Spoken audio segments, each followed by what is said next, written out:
Legends never Hindi pa nga surrender. nakakaisang minuto sa laro may namatay na agad. Kaya dito susubukan ulit namin pumitas kasi ganto kapag solo sa rank laging may ganap. We are unity in diversity.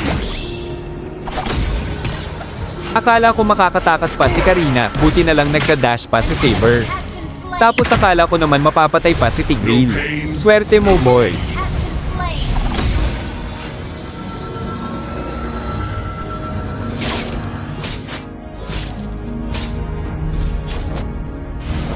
Tapos dito hindi pa umuwi si Kadita kaya matatamaan pa siya ng skill ni Odette.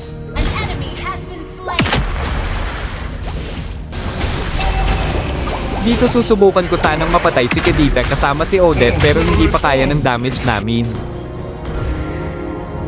Susubukan namin makuha ang turtle dito. Bale nag-aantay lang kami ng may sumugod sa kalaban. Tamang bugaw-bugaw lang para makaretre yung core namin. In diversity. Magkamali lang ng galaw siguradong mauubos talaga sila sa skill namin ni Odette.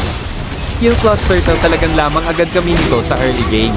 Mahihirapan silang makahabol kapag nakapag-build agad itong si Odette. Dito inaantay namin ni Bruno na mag-dash si Moskov para madali namin itong mapites. Wala kasing nagbabantay sa kanya at masyado na siya ditong napalamin.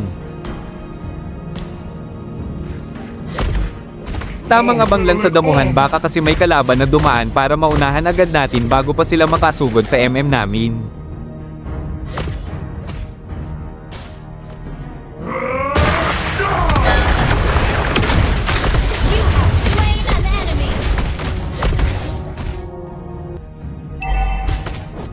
Napatay ulit namin dito si Moskov kasi wala siya laging kasama at lamang na kami sa early pa lang. Wala pa sila gaanong build kaya ang dadali lang pitasin. Uuwi na sana ako rito kaso biglang sumulpot si Karina at target niya si Bruno, buti na lang meron pang aegis yung MM namin kaya nakapalag siya at si Karina pa ang mabibigyan dito. Malas mo lang at nakalamang kami agad. Nagulat naman kami rito kasi biglang dumating si Kadita. Hindi agad ako nakapag-react dito kaya mapapatay niya kami at double kill pa. Ayos lang din kasi sa amin naman napunta yung turtle. Dito inaantay ko ang signal ni Odette para makapag-set ako. Our turret has been destroyed. Launch attack. Our turret has been destroyed. Walang tumama pero muntikan pang makatakas si Kadita kung hindi ko pa siya naiskalhan. Dito masasabi kong maganda rin ay pang combo si Gatot Kake kay Odette kasi malakas sa CC si Gatot at grabe naman ang damage ng SS ni Odette. Makakatakas pa nga si Tigreal dito. Muscle of iron. Sumunod nga agad ako sa top lane kasi nakikita kong binugbog yung MM namin. Buti na lang nakaabot ako at maaga ko pa yung kill. Slain an enemy. Habang nag-aantay ng kalaban, bigla namang may lumitaw sa likuran namin.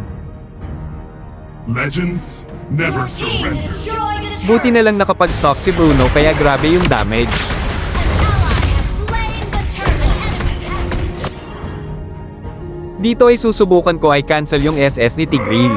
Hindi ko talaga sila papayagan makapag-set dito para tuloy pera ng kalamangan namin. mega kill. Ang gagaling ng mga nakasama ko. Kahit sa tower talagang pinapatay. Turret. Tignan niyo si Odette, parang lamok lang si In sa sobrang lambot. Dito pamwesto na kami ng MM sa Lord para ma-secure. Legends never surrender.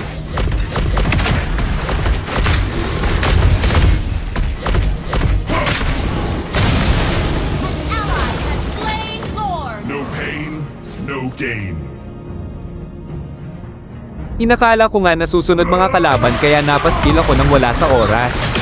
Buti na lang at nakapatay kasama ko para hindi naman kaiyahiya yung ginawa ko. Double kill. Destroyed a turret. Your team destroyed a turret. Initiate retreat. Legends never surrender. Dito ay wala nang nagawa ang mga kalaban kaya sa amin na ang panalo. Double